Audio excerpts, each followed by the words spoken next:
Assalomu alaykum hammaga. Sizlar bilan Rustomboy. Hozirgi videomda sizlarga o'zimda fake akkauntimni ko'rsatmoqchiman. Asosiy maqsad lekin bu emas. Bu yerda Messi 116 bu balabattar futbolchilar bor. Qo'limdan ikkita. Hozir sizlarga Ronaldo, Maradona va Kake aynan shu futbolchilarni olishni o'rgataman. Faqat bu videoda emas. Keyingi videomda albatta o'rgataman, chunki mana auditoriya bunchalik rivojlanmayapti. Hech kim ko'rmayapti desam ham bo'ladi, hech kim like bosmayapti. Sizlarga hozir 10 tagina like kelgandan keyin sizlarga shu 3 ta futbolchini olib beraman.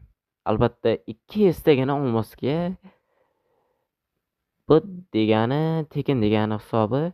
Shuning uchun bu videoga tezroq like bosib qo'yinglar, yo'qotib qo'ymaslik uchun obunani ham bosib qo'yinglar. Agar menga tezroq kerak desalaringiz, qo'ng'iroqchani bosib qo'ysalaringiz, hammadan birinchi ko'rib, hammadan birinchi olib olasizlar va keyingi videolarimda sizlarga bundan-da qiziqroq ham PUBG, ham Fake xohlasalaring boshqa o'yinlardan ham o'rgatishim mumkin. Sizlar bilan Rustomboy bo'ldi. Hammaga xayr.